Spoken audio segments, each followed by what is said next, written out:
नमस्ते दोस्तों, आपका हमारे चैनल एसएससी विद नीरज पर स्वागत है। आज हम एसएससी जीडी 2025 का मॉक टेस्ट देंगे। आपको पता ही होगा कि हमारे एग्जाम में लगभग अब 30 से कम दिन बचे हैं। आज अगर हमारा 7 जनवरी है, आप देख सकते हैं हमारा डेट यहाँ पे लास्ट में कि आज 7 जनवरी है। 7 जनवरी को 9:30 बजे हम ये मॉक टेस्ट दे रहे हैं। हम कोशिश करेंगे कि 11 बजे तक आपको ये मॉक टेस्ट प्रोवाइड कर सके और आप भी इसका एनालिसिस जरूर करिएगा, खास करके जीएस और हिंदी। जीएस और हिंदी क्या है कि अपने कहीं भी बैठे कर सकते हैं। बाकी रीजनिंग हो गया और मैथ के लिए अपने को पेन लेना पड़ता है। और रीजनिंग रीजनिंग और मैथ में मेरे ज्यादातर आंसर ठीक होते हैं, तो आप मेरी ट्रिक को यूज कर सकते हैं। मतलब यूज करने का मतलब सीख सकते हैं सीधी। तो आज हम मॉक देंगे जिसमें से हम आपको बताना चाहेंगे जो पिछली बार जीडी का एग्जाम हुआ था, यानी कि 22 फरवरी का जो हुआ था उसमें मेरे 134 आए हैं। 21 फरवरी वाले में मेरा 136 था। 22 फरवरी में मेरा 149 मेरा अभी तक का हाईएस्ट मार्क्स था। 23 फरवरी को 23 फरवरी को मेरा 134 मार्क्स था। आप देख सकते हैं 23 फरवरी और 22 फरवरी वाला आपको मैं अगर अच्छे से दिखाने की कोशिश करूं तो ये रहा 22 फरवरी 149। अभी तक मेरा ऐसा नहीं है, आप देख सकते हैं कि यहाँ पे कोई री अटेम्प्ट नहीं है, मैंने अच्छे से अटेम्प्ट किया था और मेरा फर्स्ट अटेम्प्ट ही था। उस हिसाब से अगर मैं आपको अपना 24 फरवरी वाला दिखाऊं तो मेरा 142 मार्क्स था और 26 फरवरी वाला दिखाऊं तो मेरा 142 इसमें भी था, सॉरी, 26 फरवरी में मेरा 142.25 था और 24 फरवरी में मेरा 142, यानी मेरे एवरेज मार्क्स 140 135 के आजू बाजू आ रहे हैं। तो उस हिसाब से मैं देखता हूँ आज कौन सा मॉक टेस्ट दूं। तो मैं सोच रहा हूँ कि मैंने लगातार 20 21 22 23 24 25 26 तक के सारे मॉक टेस्ट अपलोड कर रखे हैं। तो आज मैं 27 तारीख का शिफ्ट वन दूंगा। तो दोस्तों आप देख सकते हैं 27 फरवरी शिफ्ट वन का मॉक टेस्ट है। लगभग 44,000 स्टूडेंट लोगों ने ये मतलब मॉक टेस्ट दिया है। तो दोस्तों आप भी फ्री होके मॉक टेस्ट दीजिए और कमेंट सेक्शन में अपने मार्क्स, कभी भी आपने अगर मॉक टेस्ट दिया है तो वो जरूर कमेंट करें। तो मैं नेक्स्ट करके अपना लैंग्वेज हिंदी सिलेक्ट करूंगा और हिंदी सिलेक्ट करने के बाद डिक्लेरेशन के बाद मैं अपना मॉक टेस्ट चालू करूंगा। तो पहला क्वेश्चन एकदम आसान सा है कि मेरे को इसमें क्या दिया है, वाई। अच्छा, वाई का मेरे को कोड निकालना है। तो मैंने देखा ओ यू भाई, ओ यू का तो मेरे को समझ में आ जाता है कि ओ यू का कोड क्या है। तो यहाँ पे मेरे को दे रखा था ओ यू, मेरे को दे रखा था ओ यू का कोड, मेरे को दे रखा था 2 है, 5 है, इसमें 5 है, 2 5 इसमें 7 है, इसमें 7 नहीं है, इसमें 9 9 भी नहीं है, इसमें 6 6 भी नहीं है। चलो ठीक है दोस्तों। अगर मैं बात करूं मेरे को एन और जी का निकालना है। अगर एन और जी मैंने लास्ट में कंपेयर कर दिया तो मेरा जी नहीं निकल पाएगा, जी नहीं निकल पाएगा दोस्तों। जी किसी में कॉमन है नहीं, जी कैसे निकालेंगे फिर हम। अगर मैं एन निकालने की कोशिश करूं, यानी कि पहले और लास्ट को कंपेयर करूं, तो मेरे को दे रखा था वाई, मेरा मिल जाएगा, वाई और एन मिल जाएगा। वाई और एन की बात करूं तो मेरे को दे रखा था वाई ओ आ जाएगा, Y O U N, N के बाद जी, जी नहीं मिलेगा। तो मेरे को दे रखा था इसमें से दो तो नहीं है, पांच, क्या पांच है मेरे पास। इनमें लास्ट वाले में पांच नहीं है, लास्ट वाले में सात नहीं है, लास्ट वाले में नौ है और छह है। तो मेरे को पता चल गया नहीं कि नाइन और छह में से कोई एक हो सकता है। अगर मैं बात करूं किसकी, तो वाई और एन में नौ और छह में से एक ही ऑप्शन है नौ, यानी कि हमारा जो वाई का है आंसर नौ हो जाएगा दोस्तों। अगर मैं इसकी बात करूं तो मेरे को एक सीधी लाइन आएगी, सबसे पहले मतलब समांतर जाएगी, यानी कि मेरे को पहले ही ऑप्शन में ऐसा कुछ डायग्राम बनता हुआ दिख रहा है, लेकिन वो कुछ ज्यादा ही टेढ़ा है यार। अगर मैं टेढ़े की बात करूं तो सबसे पहले ऊपर से आना चाहिए, ऊपर से आना चाहिए और टेढ़ा जाना चाहिए, यानी कि आंसर यही हमारा होगा। सबसे पहले एक रिलेशन मेरे को दे रखा था, ए जो है ना बी का पिता है, यानी कि एक लड़का है बी, उसके एक पीढ़ी ऊपर जाऊंगा तो उसके पिताजी ए हो जाएंगे। बी जो है ना यानी कि सी का भाई है, तो सी लड़की भी हो सकती है और लड़का भी हो सकता है, यानी कि सी का भाई है, यानी कि बी लड़का है। अब जो सी है ना डी का पति है, तो डी लड़का हो जाएगा, और किसका पति है तो डी का पति है, यानी कि डी अपनी क्या बोलते हैं लड़की हो गई। तो मेरे को दे रखा था ई की बहन है। अब ई लड़का भी हो सकता है लड़की भी हो सकती है, लेकिन बहन कौन सी है, डी है। अब मेरे को दे रखा था ई, एफ की माँ है, यानी कि एफ एक फीमेल लड़की है, फीमेल है और फीमेल का एफ की माँ है, ठीक। तो यहाँ पे एफ जो है ना जी की बेटी है। क्या बात कर रहे हो, जी, जी मेरे को जो दे रखा था, जी जो है ना एफ की बेटी है, तो मेरे को रिलेशन किसका बताना है, एफ से लेके डी का। मामा हुआ ना यार, माँ की बहन। माँ की बहन यानी कि पिता, बहन यानी कि माँ। तो सबसे पहले ये मेरी माँ है, ये माँ की बहन है, तो एफ जो है ना, एफ की बहन, एफ की मौसी का नाम है डी, एफ की मौसी का नाम है डी। ठीक है दोस्तों, यहाँ पे मेरे को दे रखा था एम। एम में से अगर मैं 6 घटाऊंगा तो, मेरी बात समझो, एम, एम से एल आएगा, एल के बाद के आ जाएगा, के -1 जे आ जाएगा। अगर के में से जे घटाऊंगा, जे में से अगर एक घटाऊंगा तो मेरा आंसर आई आएगा। क्यों? क्योंकि यहाँ पे दो कोड चल रहा है, यहाँ पे GHI और जे, तो मेरा आंसर आने वाला है आई। 5 व्यक्ति है, एक वर्ताकार मेज पर आ जाएगा, एक दूसरे के विमुख होकर बैठे हैं। विमुख मतलब समझ रहे हो दोस्तों? मैं यहाँ पे इंग्लिश करने का मेरा सीधा मतलब यानी कि टेबल आ जाएगा facing away from each other. Away मतलब एक दूसरे के विरुद्ध देख रहे हैं यार, ज्यादा हार्ड तो नहीं है। अवे। तो सबसे पहले मेरे को 5 व्यक्ति हैं, अवे देख रहे हैं, यानी कि जो दायां होगा उसको बायां कर देंगे और उसको हमें क्या कर देंगे, मतलब समूह कर देंगे। एस जो है ना, क्यू और आर के बीच में है, तो मेरे को दे रखा था इधर एस होगा, या तो इधर क्यू आर हुआ, या तो इधर क्यू आर हुआ। क्यू के निकटवर्ती बाएं कौन बैठा है? क्या क्वेश्चन है यार। आर अथवा एस? समझ में आया? कुछ समझ नहीं आया भाई। 5 व्यक्ति एक वर्ताकार मेज पर आएगा, वर्ताकार, व्रत,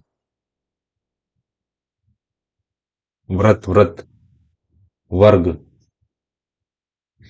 वर्ताकार मेज पर एक दूसरे से विमुख होकर बैठे हैं। एक दूसरे से विमुख आ जाएगा, मुख जो है ना विरुद्ध दिशा में है, विमुख होकर बैठे हैं। आर जो है ना, पी के निकटवर्ती बाएं बैठा है। अच्छा अच्छा, यहाँ पे अलग भी एक दिया है। सबसे पहले मेरे को क्या दे रखा था? मेरे को दे रखा था आर जो है ना, पी के निकटवर्ती बाएं, तो बी मेरे को क्या करूंगा, यानी कि पी के मैं इसको क्या कर दूंगा, बाएं का दाएं कर दूंगा। जो है ना पी है, यहाँ पे आर आ जाएगा। तो मेरे को दे रखा था यहाँ पे आर है, तो उस हिसाब से इधर एस आ जाएगा और इधर मेरा क्यू आ जाएगा। जो बचा कौन है? तो क्यू के निकटवर्ती दाएं कौन बैठा है? तो ना पी ना आर ना एस, ना पी ना आर ना एस, तो आंसर टी आएगा दोस्तों। बहुत आसान सा था, लेकिन घुमा दिया था भाई इसने। हाँ भाई, घुमा तो दिया था अच्छे से। मेरे को सबसे पहले कुटपति में मेरे को क्या देखा नहीं कि एच एच एच एच। अगर मैं बात करूं ओ, तो मेरे को दे रखा था ओ आ जाएगा। ओ और एस लास्ट वाले से कंपेयर करूंगा तो मेरे को मिल जाएगा। ओ एस लास्ट वाले से कंपेयर करूंगा तो मिल जाएगा, नहीं कि 9 है, 9 है नहीं है, 7 है, 7 है। 7 के अलावा 2 भी नहीं है, 4 है, 4 है, चलो ठीक है। तो मेरे को किसका मिल गया? ओ और एस का मेरे को कोड मिल गया। अब उसके अलावा मैं के का कोड निकालूं। के मेरे को दे रखा था, के आ जाएगा, एन आ जाएगा, के एन आ जाएगा, के एन ओ। तो के एन ओ का कोड क्या हो जाएगा? के एन ओ का कोड मेरे को निकालना पड़ेगा। तो के ओ एन, के एन ओ का कोड मेरे को दे रखा था कौन से के मेरे को दे रखा था के एन ओ। तो के एन ओ में मेरे को दे रखा था यहाँ पे 4 कॉमन आ जाएगा, यहाँ पे 5 भी कॉमन है, 3 3 3 भी कॉमन है, 3 के अलावा एक कॉमन नहीं है, 0 कॉमन नहीं है, यानी कि 3 का 3 मेरे को मिल गया। यानी कि अगर मेरे से ओ पूछता तो मैं बोल देता 4 है। समझ में आया दोस्तों? तो मेरे को किसका मिल गया? तो मेरे को ओ का मिल गया है, एस का मिल गया है, ओ और एस मिल गया है। मेरे को निकालना डब्ल्यू है, तो डब्ल्यू है कहाँ पे? डब्ल्यू ये वाले फॉर्मूले में है। यानी कि मेरे पास के पता है, एन पता है, ओ पता है, और मेरे को एस पता है, तो डब्ल्यू का मैं आराम से निकाल सकता हूं। तो ना ही 7 होगा, ना ही 4 होगा, ना ही 3 होगा। तो क्या 6 हो सकता है दोस्तों? हाँ, 6 हो सकता है। एकदम आसान सा क्वेश्चन था, क्योंकि मैंने बाय ऑप्शन ट्राई किया। 4, 3 और 7 आंसर नहीं हो सकता है। 4, 4, 7 और 4, 4, 7 और 5 आएगा। 4, 7 और 5 नहीं हो सकता है, आंसर हमारा 6 होगा। पी।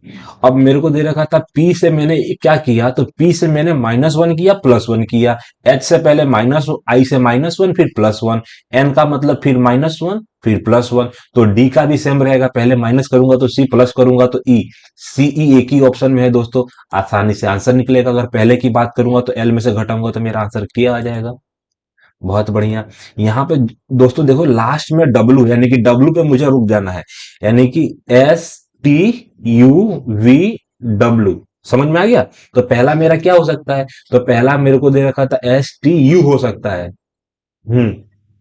तो सबसे पहले मैंने बाय ऑप्शन ट्राई किया, सब में यू है, एक से लेके तीन, एक से लेके तीन में सब में यू है, दूसरे से मेरा आंसर नहीं निकलेगा। तो STUV डब्ल्यू, फिर आएगा ST, फिर वापस मेरे को यू दे रखा था, S T U V W S. फिर टी एस टी यू, फिर डब्ल्यू आएगा। जो तीसरे नंबर का है ना डब्ल्यू है दोस्तों, तो मेरे को सबसे पहले मैं यू देखूंगा, यू के बाद डब्ल्यू देखूंगा, एक ही आंसर मेरा मिल रहा है, बी मेरा आंसर हो जाएगा दोस्तों। अब मेरे को क्रमबद्ध करना है, तो RESP ओ, RES आ जाएगा, तो यानी कि RE के बाद ए आ जाएगा, यानी कि 3 पहले नंबर पे आएगा। REG आ जाएगा, REL, तो REP मेरा लास्ट में चला जाएगा, REA और REG आ जाएगा, REL मेरे को देता नहीं कि 3 4 5 मेरा होगा। और मैं लास्ट की बात करूं तो O कंपेयर करूंगा, R कंपेयर करूंगा, 2 लास्ट में चला जाएगा, यानी कि 12 नंबर ढूंढना है, लास्ट में 12 नहीं। भाई गड़बड़ा गया क्या? O, O पहले आएगा कि N और R, यानी कि एक पहले आएगा ना, N और R में कौन पहले आएगा दोस्तों? RE। अच्छा, REP दे रखा था ना, तो P का मतलब 2 पहले आएगा और S बाद में आएगा। 21 नंबर ढूंढ लो, आंसर एकदम आसान है, 3 4 5 21। 21 एक ही है ना, 21 लास्ट में एक ही है, मतलब लास्ट के 2 अंक को अपने को। S मेरे को दे रखा था, S यहाँ पे है, S इधर नहीं है, यहाँ पे O है, यहाँ पे O नहीं है, यहाँ पे P है, यहाँ पे P नहीं है, तो मेरे को S के विपरीत वाला क्या होगा? तो ना O होगा। अच्छा, M मेरे को दे रखा, चलो ठीक है। M के अगर मैं एंटी क्लॉकवाइज जाऊंगा तो मेरा P मिलेगा, तो सॉरी, एम से अगर मैं आगे जाऊंगा तो मेरे को एस मिलेगा, एम से आगे जाऊंगा तो मेरा आंसर हुआ जाएगा। दोस्तों ध्यान से देखेंगे, मेरे को एस पूछा गया है, तो एस के कंपेयर में कोई नहीं है, एम के आगे वाला एस है, तो एम के आगे वाला ओ आंसर आएगा। एकदम आसान सा सवाल है ये। 5 35 1, तो क्या चल रहा है दोस्तों? तो मुझे दिख रहा है कि शायद 5 में से मैंने कितना घटाया? 4 घटाया, फिर वापस मैंने क्या घटाया? 4 घटाया। यहाँ पे मैंने 4 प्लस किया, तो 4 प्लस करूंगा तो 42 मेरा आंसर हो जाएगा। एकदम आसान सा था ये। थोड़ा हम स्पीड करेंगे क्योंकि हमारे पास ज्यादा टाइम नहीं है। 51 के विपरीत यानी कि फलक पर संख्या ज्ञात कीजिए। 51, 51 54 है, मेरे को दे रखा था 51 54 56, 51 54 56 इधर भी नहीं दे रखा था, यानी कि 52 51 आएगा। 52, सबसे पहले मेरे को दे रखा था यहाँ पे 52 आ जाएगा, 52 और 53। दोस्तों अगर मैं पहले और तीसरे को कंपेयर कर दूं तो मेरे को 52 का 52 और 53 का 53 दिख रहा है, तो 51 का उल्टा मेरा 55 आ जाएगा। तो 52 53 51 का 55, मेरे को विपरीत निकालना था ना, विपरीत निकालना था। मेरे को एक श्रृंखला दे रखी थी कि मेरे को 60 35 15 और 6, एक सीरीज है, मतलब क्या बोलते हैं इसको, मैथमेटिक ऑपरेशन है, कि मेरे को जोड़ गांच के मेरे को -15 लेके आना है। 60 जो है भैया 15 है, सीधी बात है। अगर मैं 15 छक बोलूं तो 90 हो जाएगा। 15 छक 90, 15 छक 90 में से अगर ये माइनस कर दे रहा हूं, अगर मैं माइनस कर दे रहा हूं और इसको भी माइनस कर दे रहा हूं, इसको मैं प्लस कर दे रहा हूं, 15 के बाद भी तो है। 15 छक 90, तो 90 को मैं गुणा करके यहाँ पे अगर माइनस कर दूं तो मेरा -90 हो जाएगा। -90 अगर इधर घटा दूंगा तो मेरे को दे रखा था सीधी बात 25, यानी कि -25 हो जाएगा, यानी कि ए माइनस में तो हो ही नहीं सकता ना यार। समझ रहे हो मेरी बात? हाँ, यानी कि पहले वाला मेरे को फंसा दे रहा है, दूसरा वाला ट्राई करूंगा मैं। 40 30 6 7 को लेके तुमको -32 लाना है, तुम बताओ कैसे लाओगे? तो मेरे को दे रखा था अगर मैं प्लस करने की बात करूं 90, अच्छा अच्छा, 90 प्लस अगर ये मैं कर देता हूं तो मेरे को 60 घटाना पड़ रहा है ना यार। पहले वाला माइनस होता तो मेरा काम हो जाता। 60 की जगह पे मैं क्या कर सकता हूँ दोस्तों, मेरे को सोचने वाली बात है।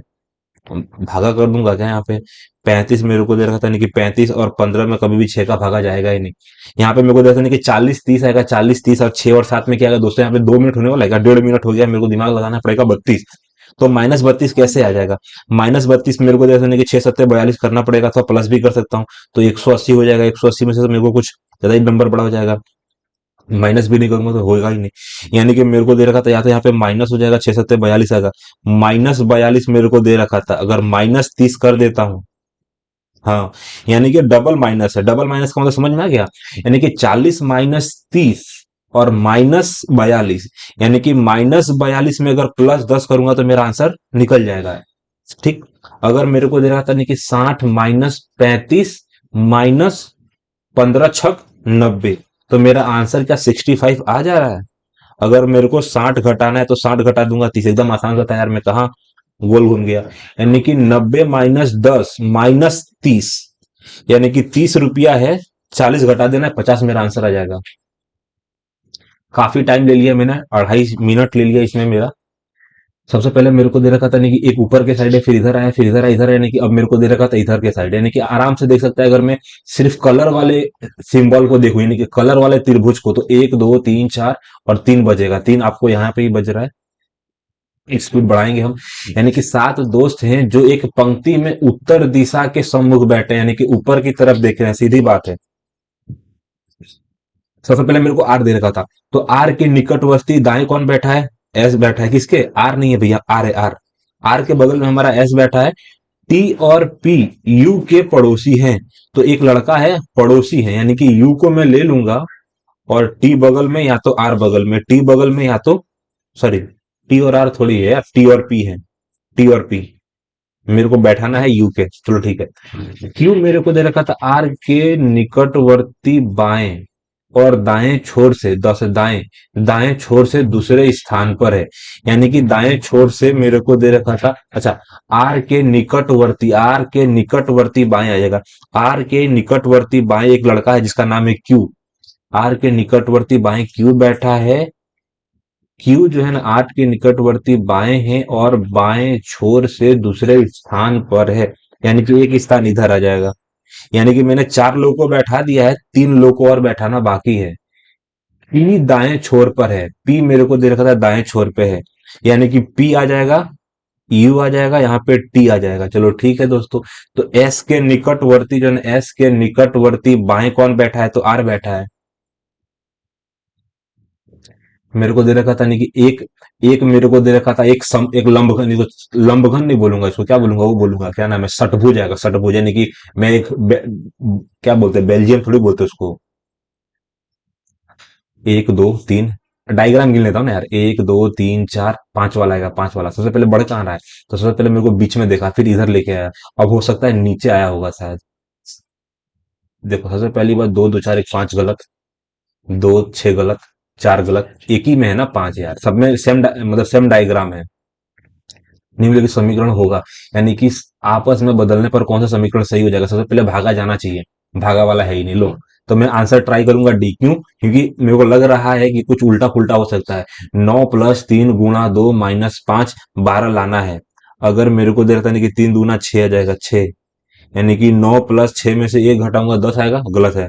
क्योंकि 9 में अगर एक प्लस करूंगा तो 10 आ जाएगा। अगर मैं 9 - 3 + 5 करूं तो क्या 4 आएगा? तो नहीं आएगा, क्यों? क्योंकि 6 में 11 आ जाएगा। चलो ठीक है। तो 9, 9 - 5 + 6 बराबर कितना आएगा? तो 9 6 आएगा, 9 6 15, 9 6 15 -5 यानी कि 10, मेरा आंसर बी हो जाएगा। न्यूयॉर्क संयुक्त राज्य अमेरिका में एक है, मतलब सिडनी ऑस्ट्रेलिया में है, मतलब एक सिटी है, न्यूयॉर्क अमेरिका में है, तो सिडनी अपना ऑस्ट्रेलिया में है। तो मेरे को 195 से मेरे को दे रखा था, नहीं कि +15 दे रखा था, यहाँ पे भी +15 अगर यहाँ पे +15 करूंगा तो 280 180 हो जाएगा दोस्तों। सभी लाल मेरे को दे रखा था, मैंने सभी को लाल कर दिया और लाल को हरे कर दिया, और कुछ गुलाबी, कुछ गुलाबी, ग से गुलाबी। अब गुलाबी और लाल के बीच में कोई सीधा रिश्ता नहीं है, कुछ गुलाबी लाल नहीं है भाई, रिश्ता ही नहीं है, तुम क्यों ऐसा पूछ रहे हो? सभी हरे, हरे का तो कुछ रिश्ता ही नहीं हो सकता ना यार। सभी हरे लाल है, गलत है, नहीं कि कुछ हरे, इतने सारे हरे में से जो है ना, कुछ हरे लाल है, एकदम सही है, सिर्फ तीसरा सही है, केवल निष्कर्ष 3 सही है। अब 2023 में मरणोपरांत पद्मश्री सम्मानित त्रिपुरा के किस स्वर्गीय आदिवासी नेता को सम्मानित किया गया था? 2023 की बात हो रही है भाई। 2000, ये पद्मश्री वाला अवार्ड था ना, मेरे को पढ़ना था लेकिन अभी तक मैं पढ़ा नहीं।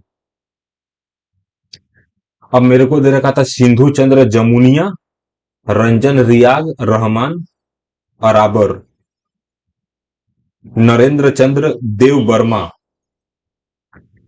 देव वर्मा गलत, रहमान गलत, यानी कि रियांग, यानी कि भाभा रंजन रियाग। निम्नलिखित यानी कि किस वर्ष आएगा नाबार्ड? नाबार्ड ने आ जाएगा एम, मायरडा को आ जाएगा एक्शन रिसर्च। भाई मुझे नहीं पता है, मैं तुक्का भी नहीं मारूंगा क्योंकि ऑप्शन बड़ा खतरनाक है।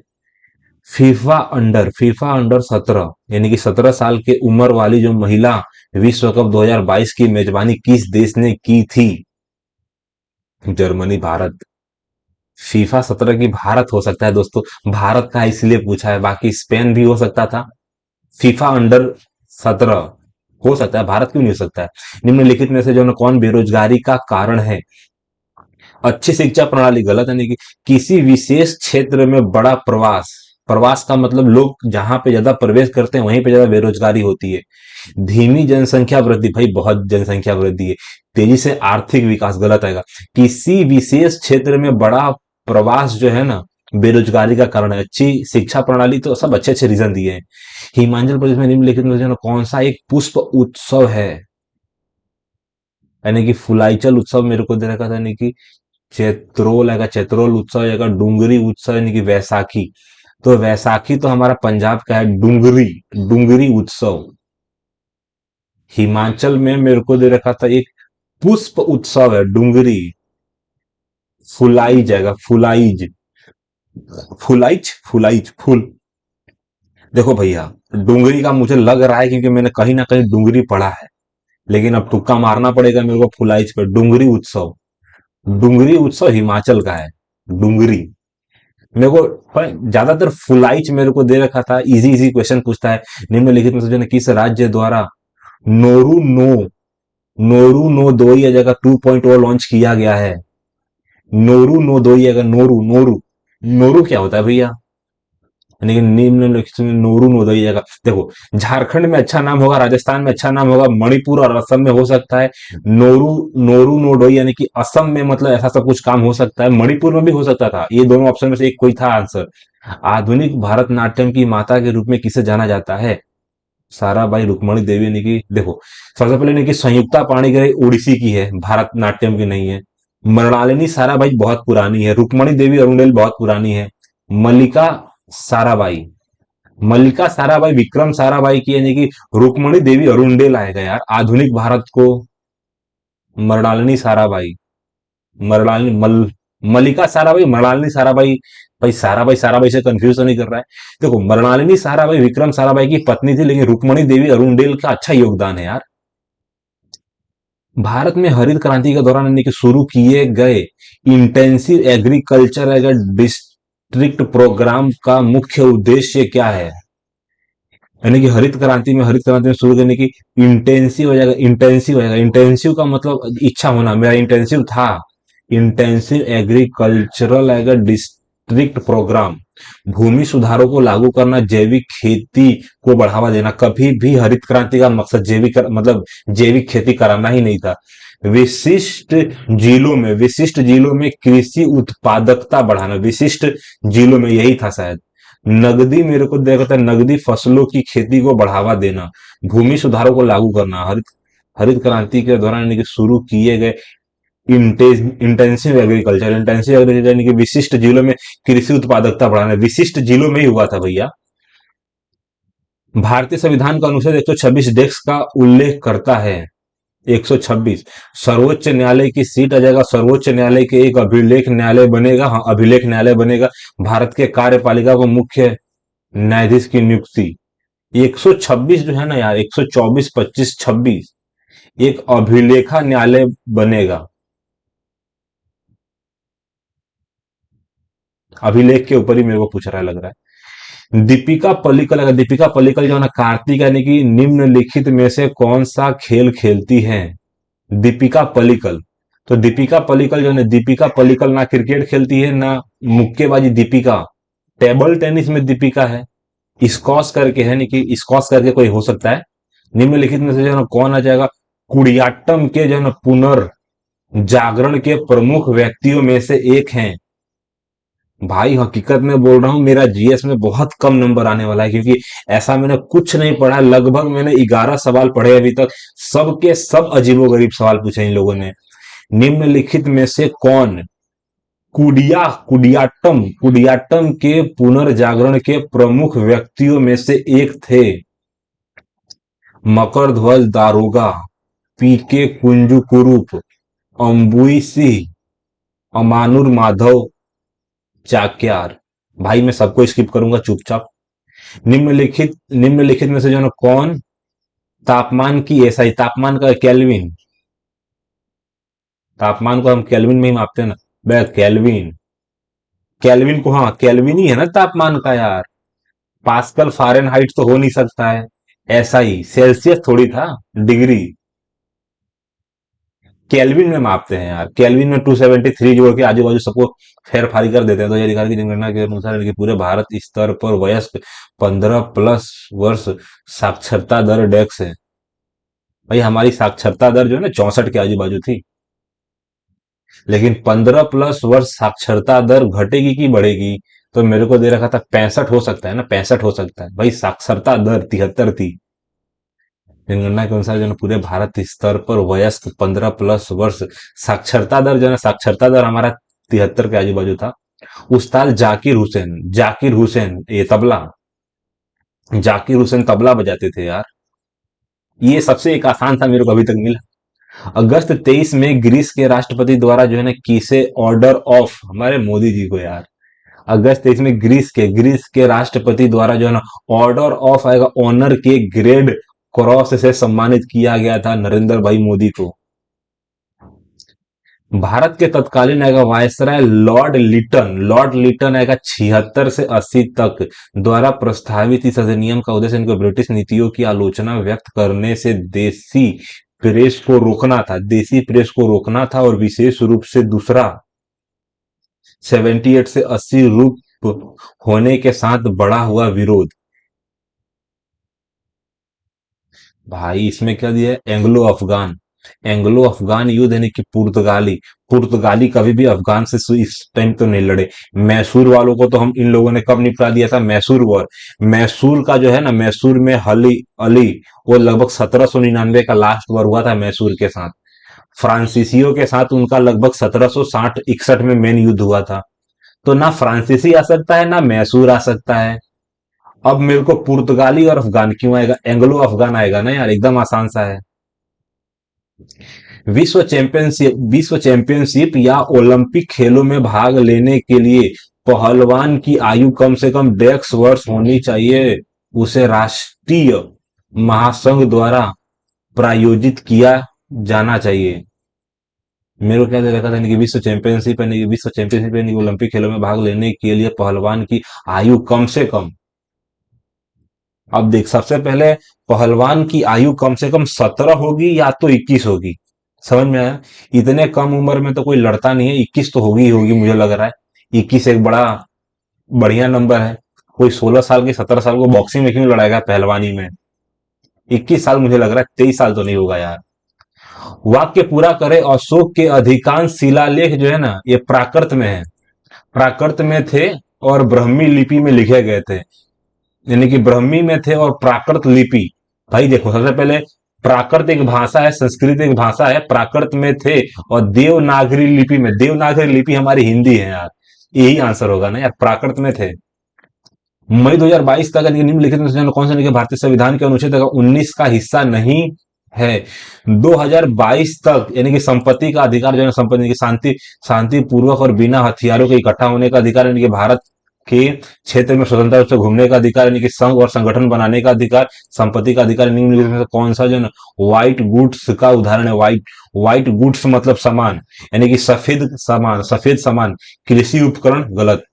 आयातित वस्तुएं, व्हाइट गुड्स मेरे को देने की। फार्मेसी मेरे को समझ में आता है, फार्मेसी उत्पाद आएगा। एयर कंडीशनर आएगा, एयर कंडीशनर। और एलईडी लाइट, एलईडी लाइट मेरा व्हाइट गुड्स है।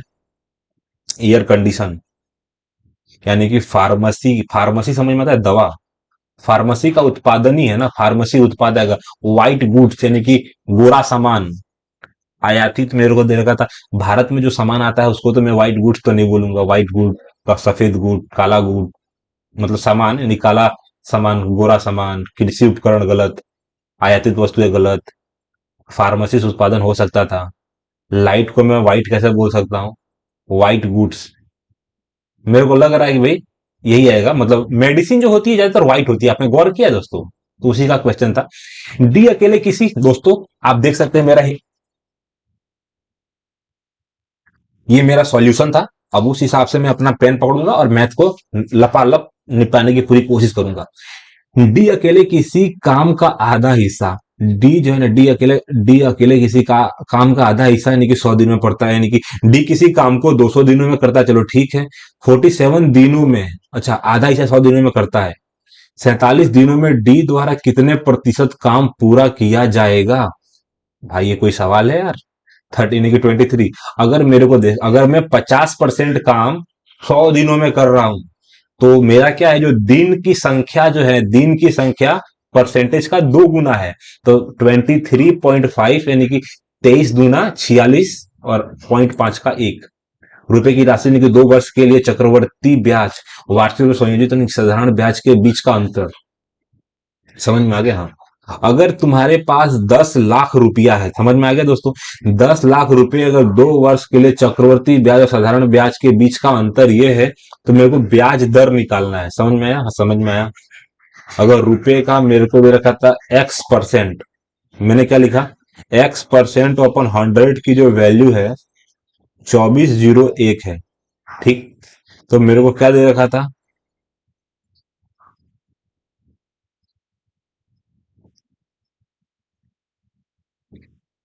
भाई यहाँ पे तो बड़ा गजब सवाल दे रखा था। तो ब्याज दर निकालना है। अगर मैं 5 वर्ष का ब्याज दर निकालता हूँ 10,000, बाय ऑप्शन ही ट्राई करूंगा मैं। अगर मैं पांच पांच दो मतलब 2 साल का साधारण ब्याज 10% होगा, चक्रवर्ती ब्याज अगर 10.25 होगा, यानी कि मैं क्या करूंगा, यानी कि 0.25 निकालूंगा। 0.25 का परसेंटेज निकालने के लिए मेरे को 2 जीरो और 2 जीरो निपटाने पड़ेंगे, यानी कि आंसर मेरा 2500 हो जाएगा। यानी कि जो मेरा ब्याज है ना, थोड़ा सा कम करना है, थोड़ा सा कम, एक ही है 4.9। समझ में आया दोस्तों? ज्यादा इसमें कंफ्यूजिंग मत होइएगा। क्यों? क्योंकि अगर मैं 5% का सक्सेसी देता हूं तो मेरे को पाप बचे 25, यानी कि 0.25 में मेरे को 4 जीरो काटने पड़ेंगे, तो मेरे आंसर आ जाएगा 2500। यानी कि 0.25 से थोड़ा सा अगर मैं कम अपना आंसर ला दूं, यानी कि 4.5 ही, सॉरी 4.9 ही मेरा आंसर होगा। यानी कि 1792 में एक जगह, एक कप बेचकर एक आदमी को 12% का लाभ होता है, यदि वह इसे बेचता तो उसे कितने प्रतिशत की हानि होगी? समझ में आया? अगर आदमी को 12% का लाभ होता है, यानी कि 12% का लाभ होता है, यानी कि 112 की वैल्यू जो है ना 1792 है, यानी कि 17 का 92, यानी कि एक हो जाएगा, 92 का मतलब 7 हो जाएगा, एक में से घटाऊंगा यानी कि 6 हो जाएगा, यानी कि 12×6 = 72 हो जाएगा, यानी कि 1600 रुपए की सामान है। तो 1600 रुपए के सामान में, 1600 रुपए के सामान में अगर मैं 128 रुपए कम कर दूं, समझ में आया दोस्तों? हाँ, 128 रुपए कम कर दूं तो मेरे को कितने परसेंट का हुआ नुकसान? तो मैं 16 से काटूंगा, तो 16 मेरे को दे रखा था, 6 मेरे को दे रखा था 8, यानी कि 16 मेरे को दे रखा था, यानी कि 8×6 = 48, 8 यानी कि 4 × 12, यानी कि 8% की भाई को हानि होगी, 8%। सबसे पहले मैं क्या करूंगा, अगर मैं पांच पांच में काटूंगा तो मेरे को दे रहा था 1700। 1700 प्लस मेरे को दे रखा था, 1700 प्लस आ जाएगा, यानी कि मेरे को 24, यानी कि 240 आ जाएगा, 144 आ जाएगा, माइनस मेरे को दे रखा था 66 आ जाएगा, 366। अगर मेरे को दे रखा था 366 में से अगर मैं घटा दूंगा तो मेरे को कितना दे रखा था, मेरे को दे रखा था अल्टीमेट, अगर मैं 18 में से 3 घटाऊंगा तो मेरे को दे रखा था 15। अगर 44 रुपये हैं, 144 में से अगर मैं 66 घटाऊं तो कितना आ जाएगा? आंसर 1400 के आजू बाजू आएगा, एक ही है आंसर, 1400 के आजू बाजू आएगा दोस्तों। बाकी इकाई का अंक तुम निकाल सकते हो। भाई आंसर 1400 के आजू बाजू आएगा, मेरे को इतना मालूम पड़ गया, कैसे पता चल गया? यहाँ पे 300 रुपया है, 300 माइनस करना है, तो 1400 के प्लस में चला जाएगा, 400 माइनस कर दूंगा फिर 100। हाँ भाई, भाई भाई, तुक्का नहीं मार रहा हूँ भाई, सोच समझ के कर रहा हूँ। बाकी तुमको निकालना है तो 14 में से 8 निकालूंगा, 1400 ही रुपये होंगे। दो भाइयों की वर्तमान आयु का अनुपात 11-13 है, यानी कि 6 वर्ष पूर्व उनकी आयु का अनुपात ये था, तो 5 वर्ष बाद उनकी आयु का अनुपात क्या होगा? समझ गए? हाँ। कितने भाई हैं? 2 भाई हैं।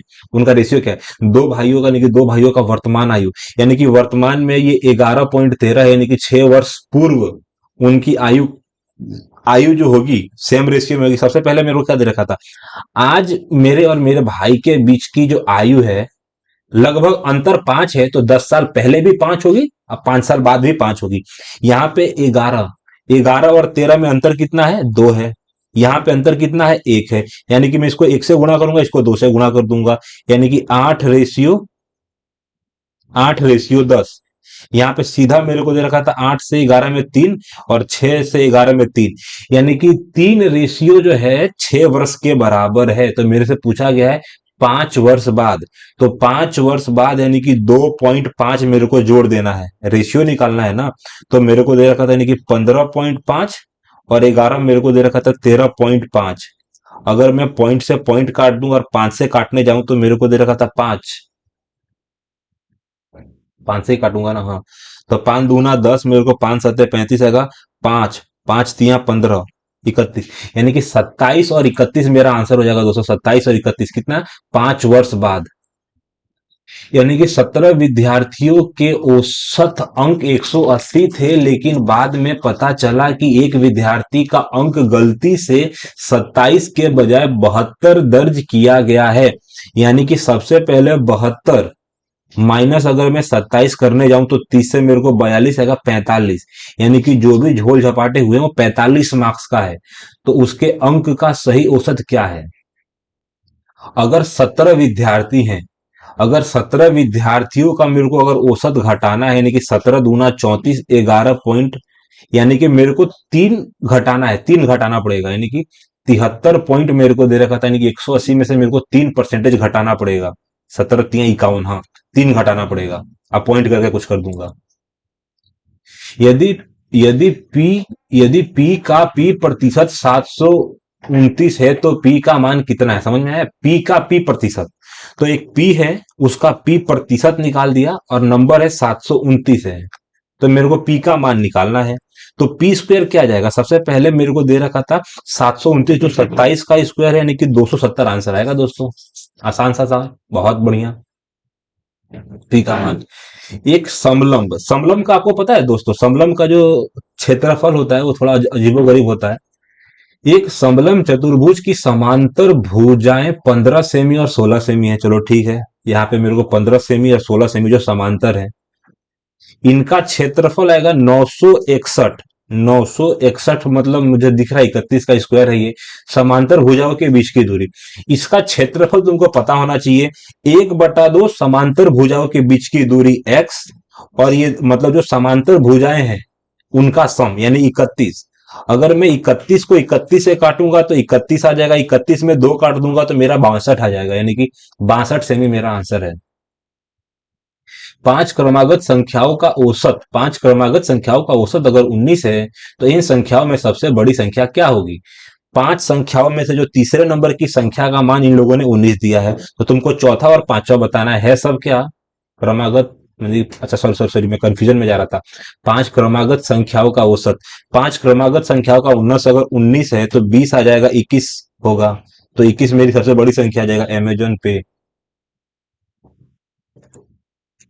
सबसे बड़ी संख्या ज्ञात कीजिए, सबसे बड़ी संख्या 21 है। एक आदमी 1 रुपए में 15 आम खरीदता है, उसने 1 रुपए में कितने आम बेचे ताकि 25% की हानि हो? समझ में आया? देख भैया, एक आदमी 1 रुपए में, तो 1 रुपए में कितने आम बेचेगा कि 25% की हानि होगी? अगर मैंने कोई सामान खरीदा है 100 रुपए में, तो मेरे को 25% का हानि हुआ, यानी कि मेरे को 75 का फायदा हो रहा है। ठीक बात, ठीक बात। अगर आम मैंने खरीदे हैं 15 में,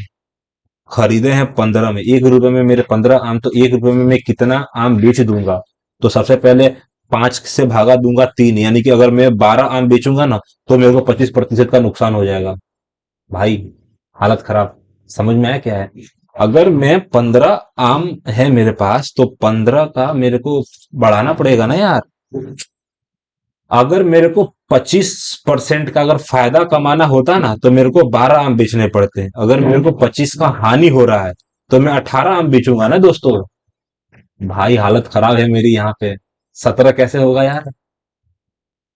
एक आदमी, मेरी बात समझ, एक आदमी 1 रुपए में 15 आम खरीदता है, चलो ठीक है, उसने 1 रुपए में कितने आम बेचे ताकि 25% की हानि हो?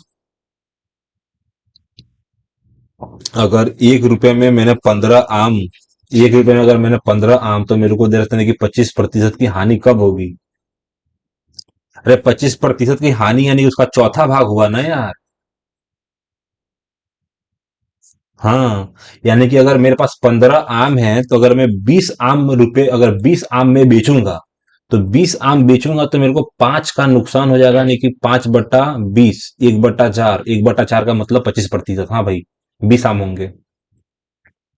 जी एच का रेशियो मेरे को दे रखा था, जी में 3 रेशियो है, यानी कि 3 और 10 का आंसर निकालना था भाई। कलम भी नहीं उठाना था यहाँ पे तो। जी मेरे को दे रखा था, यानी कि जी प्लस एच मेरे को दे रखा था, यानी कि 10 आएगा, 3 और 10 रेशियो हो जाएंगे।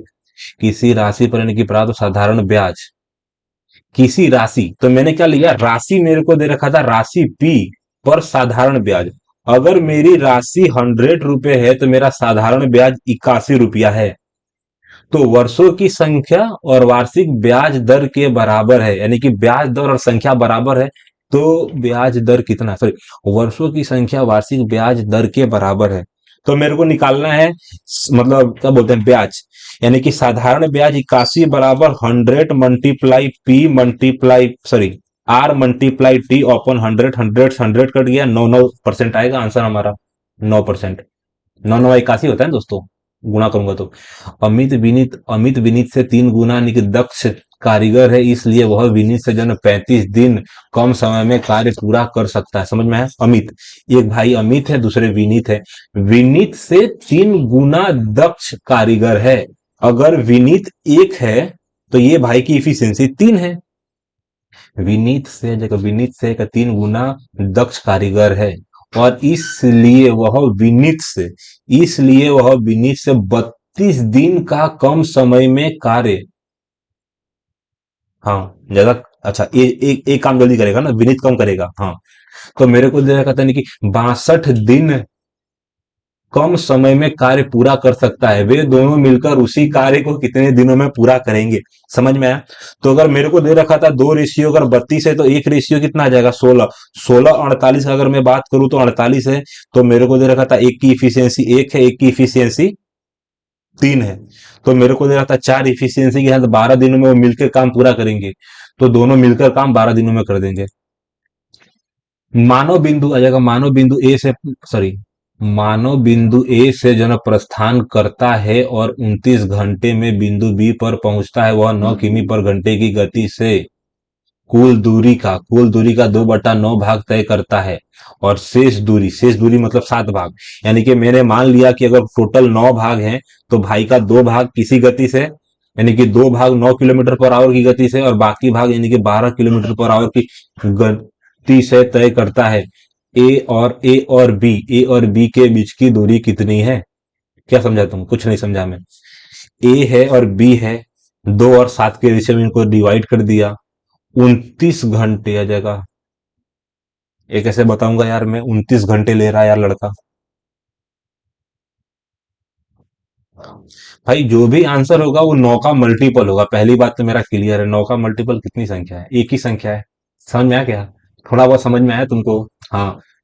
वह 9 किमी पर घंटे की गति से कुल दूरी का 2/9 भाग तय करता है, और शेष दूरी 12 घंटे की गति से तय करता है। तो ए और बी के बीच की दूरी कितनी है? तो जो भी आंसर होगा 9 का मल्टीपल होगा। 9 का मल्टीपल एक भी नहीं है यार, ये है ना, एक ही है। यानी कि 6 10 गलत, यानी कि मेरे को दे रहा था 10 16 गलत, 10 गलत, यानी एक ही है। और 29 घंटे में मेरे को दे रखा था, ए से प्रस्थान करता है और 29 घंटे में बिंदु बी पर पहुंचता है। कितने घंटों में? 29 घंटे में। भाई तुमको बाय ऑप्शन ट्राई कर सकते हो ना, 324 मेरे को देखा, 324 में से अगर मैं 2 भाग काटूं, अगर 9 से भागा देता हूं तो 9 मेरे को देता, नहीं कि 9 3 27 अगर 9 6 36 आएगा, 36 दूना 72। अगर कोई आदमी 72 मेरे को दे रखा था, यानी कि 72 यानी कि 24 घट गया, यानी कि 24 मेरे को दे रखा था, 48 यानी कि 52 मेरे को दे रखा था, 252, और 72 मेरे को दे रखा था, यहाँ पे 4 आ जाएगा, यहाँ पे 2 आ जाएगा, चलो ठीक है। यहाँ पे 9 किलोमीटर पर आवर, 9 किलोमीटर अगर 9 किमी, 9 किमी पर घंटा, 9 किमी पर घंटा। और ये मेरे को क्या दे रखा था? किमी। और ये वाला मेरे को देने की 12 किमी पर घंटा, 12 किमी, मेरे को 12 किमी पर घंटा। 72 किमी ये मेरे को दे रखा था, 72। भाई मेरे को निकाल क्या रहा हूँ, मैं निकाल रहा हूँ टाइम। यानी कि दूरी कितनी है, दूरी 72, यानी कि 72 से 9 करूंगा तो 8 घंटे इधर से निकलेंगे। 12 कम 12, 12 दूना 24 दो आ जाएगा, 12 दूना 24 यानी कि 12 1 29। मेरा आंसर यही है दोस्तों, एकदम ठीक आंसर है मेरा। मैंने चेक भी कर लिया, चेक करने में मेरे को टाइम लगा, बाकी तो मेरा आंसर बड़ा जल्दी निकल गया था। एक शर्ट का अंकित मूल्य 1200 रुपये है और 15% की छूट दी जाती है, इस शर्ट का विक्रय मूल्य ज्ञात कीजिए। एक शर्ट का अंकित मूल्य 1200 रुपये है और 15% की छूट दी जाती है, इस शर्ट का विक्रय मूल्य ज्ञात कीजिए। कुछ समझा, कुछ नहीं समझा। एक शर्ट का अंकित मूल्य मेरे को शर्ट समझ में आ रहा है दोस्तों? हाँ, एक शर्ट का अंकित मूल्य यानी कि 1200 रुपये, 15% की छूट दी जाती है, तो शर्ट का विक्रय मूल्य निकालना, चलो ठीक है। यानी कि मेरे पास 1200 रुपये का शर्ट है, 15% की छूट दी, यानी कि 8500 रुपये, यानी कि 85% में मैंने बेच दिया, तो मेरे को आंसर निकालना है। तो 12 पंचे 60 का 6 हार्सिन लगो ए, यानी कि 12 जाएगा। 8 दूना 16 का 6, 8 दूना 16 का 6 हार्सिन लगो एक, मेरे को यानी कि अरे 12 अट्ठा 96 आ जाएगा, 96 6 आ जाएगा, 96 6, 96 6 आएगा 102। 10 20 10 20 10 20, यानी कि मेरे को यानी कि 10 20 में अपना भाई बेच दे रहा विक्रय मूल्य। अगर मेरे को 9, यानी कि 24 का 9 का मान कितना है, ये क्या दे रहा का, अच्छा समझ में आया, का मतलब समझ में आ रहा है, समझ में आ गया भैया। 24 का 9 यानी कि 24 गुणा 9, ये लास्ट में चला जाएगा, और प्लस ब्रैकेट पहले हल करूंगा, उसके बाद में भागा दूंगा।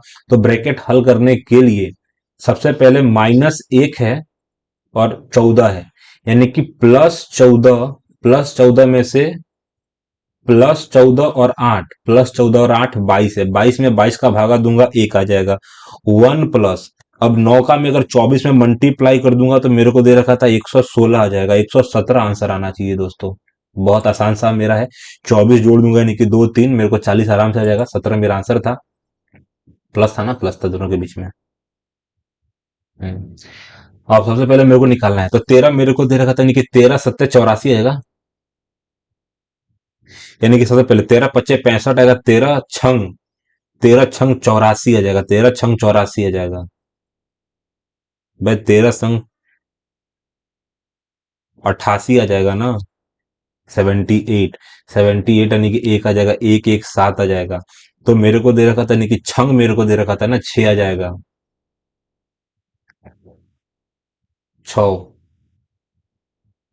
हम्म 6 9 79, 79 प्लस आएगा 69, मेरे को दे रखा था। तुम देखो भाई, कंफ्यूज मत हो, एकदम आसान सा है। यानी कि 13 छक कितना हो जाएगा, यानी कि 13 छक मेरे को दे रखा था, यानी कि 13 छक मेरे को दे रखा था, 13 छक में मेरे को देने की 78 आ जाएगा, 78 से 78 में मेरे को 2 आ जाएगा, 11 बचेगा, यानी कि 9 से काट दूंगा, यानी कि 15 5 पच्चे 25, यानी कि 225। अगर 225 में से अगर मेरे को 27 घटाना है तो मैंने 25 घटा दिया, और 25 घटाने के बाद मेरे को दे रखा था और 2 घटाऊंगा, यानी कि 267 मेरा आंसर आएगा। 267 एक ही है, बहुत कैलकुलेटिव तो नहीं था, आसान सा था। किसी संख्या को क्रमिक रूप से 40% का 60% यानी कि बढ़ाने के बजाय, समझ में आया?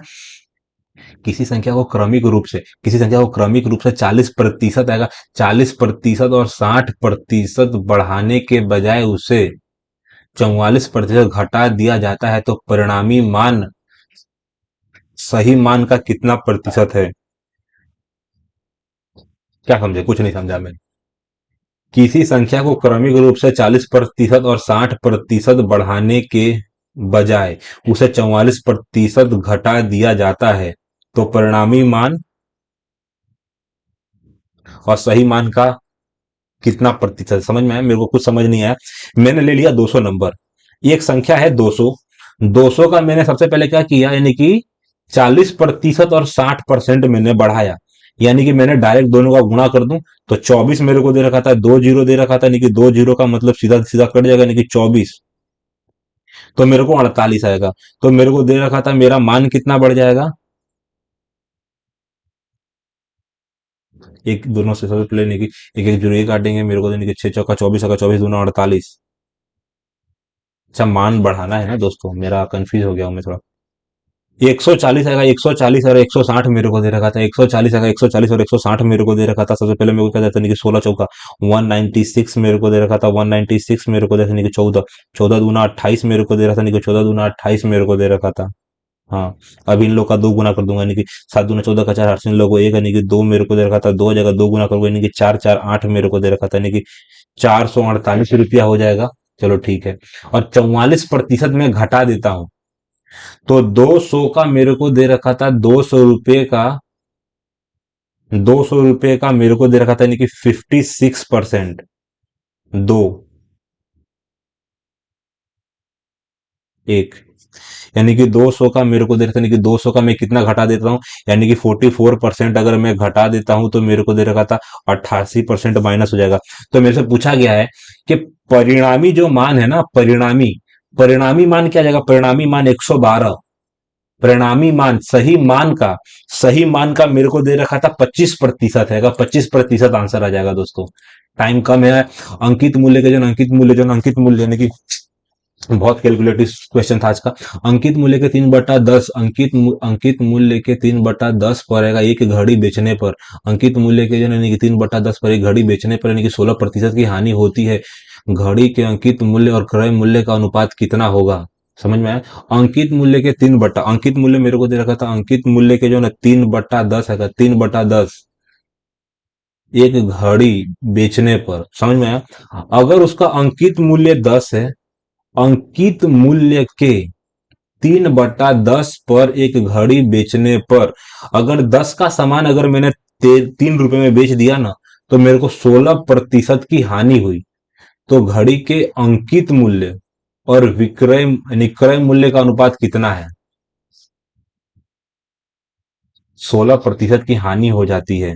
अगर 10 का, मैं सबसे पहले मेरी बात समझ, अगर 10 है, अगर 10 के सामान को अगर मैंने 3 रुपए में बेचा, तो मैंने 70% का क्या किया है, छूट दे दिया है इसको, 70% का छूट दे दिया है। भाई टाइम कम है, मैं क्या करूंगा, इसको स्किप कर दूं क्या। भाई मैं लास्ट में करता हूँ, इसको दिमाग में रखता हूँ, क्योंकि टाइम मेरे पास कम है। सबसे पहले मैं इसका लास्ट सवाल मेरे को निपटाता हूँ। सबसे पहले मेरे को क्या दे रखा था, गुणा। तो गुणा का मतलब नहीं कि 3 जीरो मेरे को दे रखा था, 3 जीरो माइनस आ जाएगा 2, और यहाँ पे प्लस कर दूंगा, उससे पहले मेरे को गुणा करना है। यानी कि 3 जीरो से अगर मैं 3 जीरो को भाग करूंगा तो मेरे को +3 बचेगा। अल्टीमेट मेरे को दे रखा था 903, मेरा आंसर आ जाएगा 903। एकदम आसान सा था ये। सबसे पहले मैं अपना हिंदी लैंग्वेज चुनूंगा, हिंदी, और मेरे पास 10 मिनट है। विलोम शब्द ज्ञात कीजिए।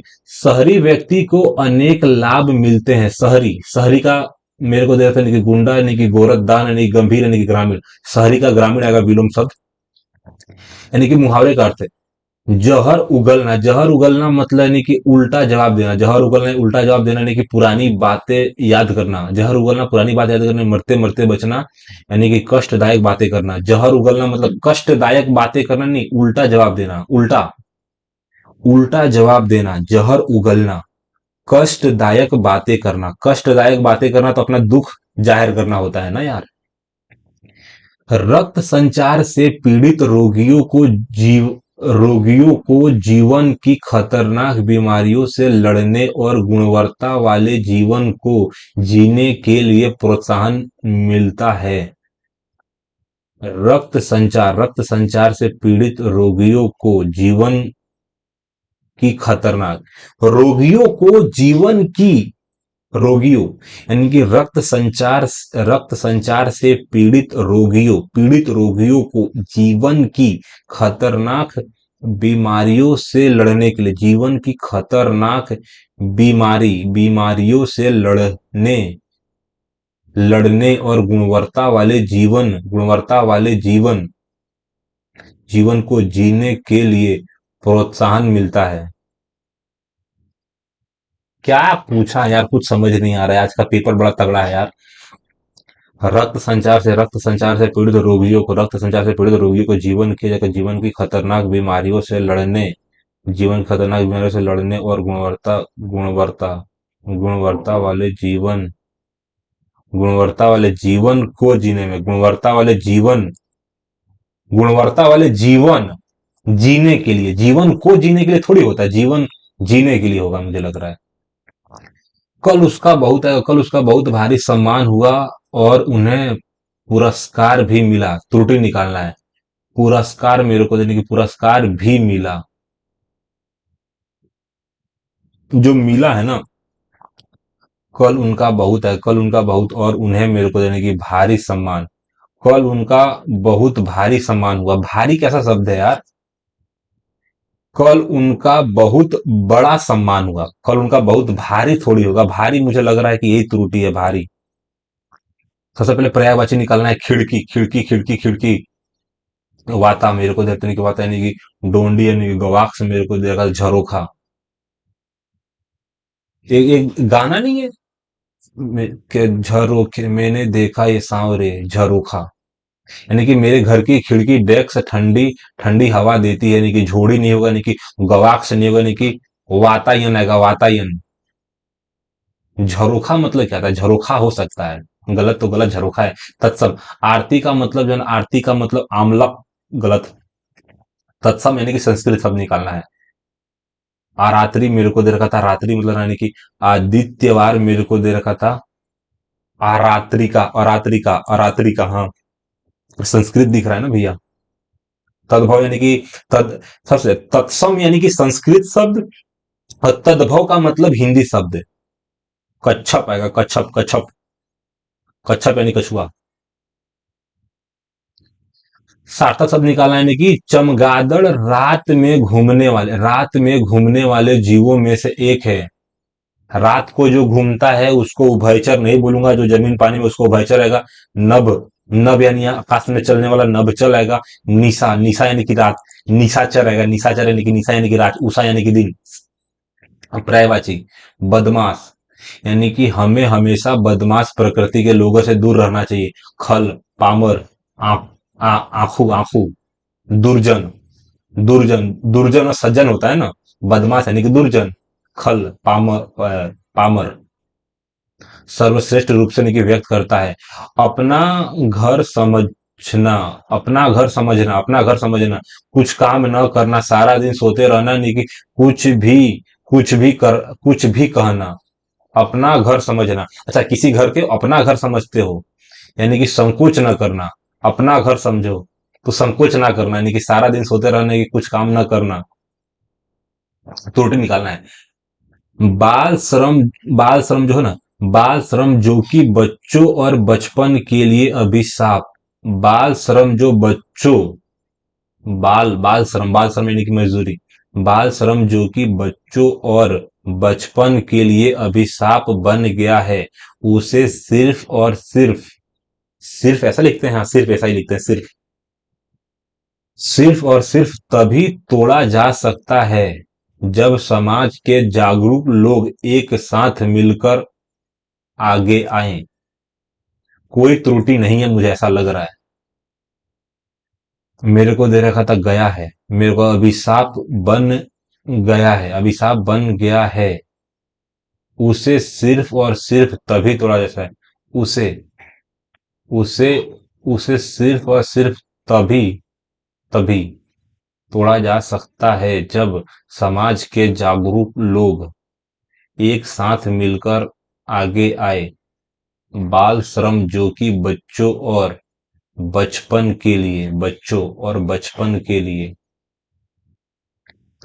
सार्थक शब्द ज्ञात कर दिए। अफ मेरे को, अफसा मेरे को दे रखा था, अफसा यानी कि बहुत अधिक खर्च करना, बहुत अधिक खर्च करना, यानी कि मेरे को दे रखा था अपव्यापी जगह व्यापी, मेरे को कंजूस। बहुत अधिक खर्च करना यानी कि बहुत अधिक खर्च करना का कंजूस तो नहीं होगा। वाचाल आएगा, वाचाल वाचाल। मित, मित व्यय, मित व्यय, मित, मित मतलब कम होता है ना, मित व्यय, व्यय मतलब खर्च करना होता है। अपव्ययी, अपव्ययी यानी कि अप यानी कम होता है ना, अपव्ययी मेरे को दे रखा था, अपव्ययी मतलब कम खर्च करने वाला। मित व्ययी, तो मित व्ययी का मतलब बहुत अधिक खर्च करने वाला। विलोम शब्द, हाजिरी, हाजिरी नहीं बोलते, अगर मैं प्रस्तुत हुआ हूं तो मेरी हाजिरी, अनुपस्थिति होगा। गैर हाजिरी, गैर हाजिरी मेरे को देता नहीं कि वाजिब आएगा। मौजूदगी, हाजिरी यानी कि मौजूदगी होती है ना, प्रकटता, सब उसके समानार्थी मेरे को दे रखा था। कोई त्रुटि नहीं है। राम कुछ देर पहले ही वापिस, वापस ऐसा गलत है, वापिस गलत है। वापिस, वापिस लौटकर आया है, वापिस लौटकर आया है, वापिस गलत है यार। राम कुछ देर, राम कुछ देर पहले ही वापिस लौटकर आया है, आया आया है, आया है पहले ही, वापिस गलत है। सार्थक शब्द ज्ञात कीजिए। जिसकी चार भुजाएं हैं, चतुर्भुज। चतुर्भुज इसमें क्या है? अच्छा, चतुर्भुज कैसे लिखते हैं वो तुमको बताया गया है। तो चतुर्भुज मेरे को दे रखा था, पहला ही है ना चतुर्भुज। चौ से चौ, तू, तू, चतु, चतु, चतुर। देखो चतुर्भुज जो है ना, चतुर्भुज में जो त में जो है ना मात्रा, वो बड़ी वाली है। बड़ी, सबसे पहले छोटी मात्रा फिर बड़ी मात्रा। तो बड़ी मात्रा मेरे को दे रखा था कि चतुर्भुज। मेरे को दे रखा था नहीं कि लोक आस्था के डेक्स, डेक्स यानी कि छठ, बिहार वह दिल्ली सहित देश के, यानी कि लोक आस्था का महापर्व। एकदम आसान से बड़ी स्पीड में निपटाएंगे। लोक आस्था का महापर्व आ जाएगा, यानी कि सही, यानी कि देश की आ जाएगा, देश के विभिन्न आ जाएगा, देश के विभिन्न हिस्सों में श्रद्धा और कंठ यानी कि सहायता यानी कि लोक उल्लास। श्रद्धा और उल्लास आएगा, शौक मेरे को सहायता यानी कंठ, यानी कि श्रद्धा और उल्लास के साथ मनाते हैं। और पर्व तीसरे दिन, यानी कि अस्ताचलगामी यानी कि द्वादश यानी कि अष्टमी सप्तमी, आ जाएगा। सबसे पहले मेरे को देखते हैं कि पटना में पर्व के तीसरे दिन, पटना पर्व के जो तीसरा दिन होता है नहीं तो छठ होता है, छठ के बाद अष्टमी, सप्तमी, हाँ सप्तमी होगा ना छठ के। छठ जो होता है ना, छठ यानी कि छठवीं को होता है, तो सप्तमी, अष्टमी भी हो सकता था, मैं देखता हूँ इसको बाद में। सप्तमी यानी कि सबसे पहले यानी कि मेरे को दे रखा था श्रद्धा, यानी कि मनाया जा रहा है। और पटना में पर्व के तीसरे दिन सूर्य को आर्घ्य देने के लिए घाटों पर आस्था का डेक्स उमड़ पड़ता है। कल परसों यानी कि जन सैलाब मेरे को दे रखा था, जन सैलाब,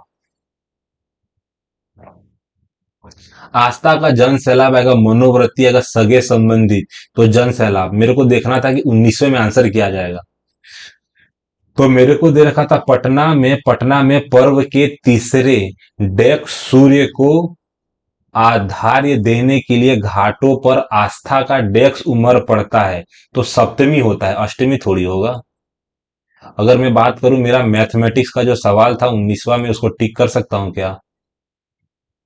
तो मेरे को दे रखा था नहीं कि अंकित मूल्य कभी भी ज्यादा होता है, अंकित मूल्य कभी भी ज्यादा होगा, लेकिन 16% और इतना तो नहीं होगा यार। आज का मेरा टेस्ट बड़ा, दोस्तों अभी तक का मेरा इतना कभी कम मार्क्स नहीं आया है। आया था ना दूसरे टेस्ट में, मेरा 121 आया था। अगर मैं बात करूं तो मेरा देखिए रीजनिंग दोस्तों, रीजनिंग में मेरे 40 में से 40 आ गए। जीएस बहुत खतरनाक था दोस्तों, जीएस मेरा 22.5 आया है। उससे भी खतरनाक हिंदी। हिंदी में क्या है कि अभी मैं त्रुटि वाले जो क्वेश्चन है ना, मैंने कभी पढ़े नहीं है। स्कूल टाइम में जो पढ़ा था वही त्रुटि वाला पढ़ा है। तो उस साल मेरे 24 मार्क्स आए हैं।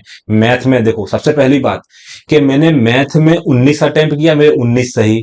20 अटेम्प्ट किया, 20 सही। यानी कि मैथ और रीजनिंग मेरा 100% की 100% एक्यूरेसी है, आप देख सकते हैं। 100% और 100% मेरी एक्यूरेसी है। मैं कहा चला गया? हिंदी। हिंदी अक्सर मेरे लगभग 40 आजू बाजू मार्क्स आ जाते हैं। आज काफी कम मार्क्स आए हैं।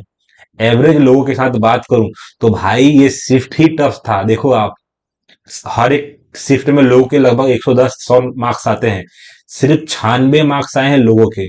मेरा 124 मार्क्स है। 13 सवाल मेरे गलत हो गए हैं। 13 सवाल, जिसमें से मुझे लग रहा है जीएस में भी कुछ गलत हुआ होगा, हिंदी में अच्छे खासे गलत हुए होंगे। 18 एवरेज लोगों के गलत हैं। तो चलिए दोस्तों, मिलते हैं अगले मॉक टेस्ट में, नेक्स्ट मॉक टेस्ट में। तो जय हिंद, जय भारत।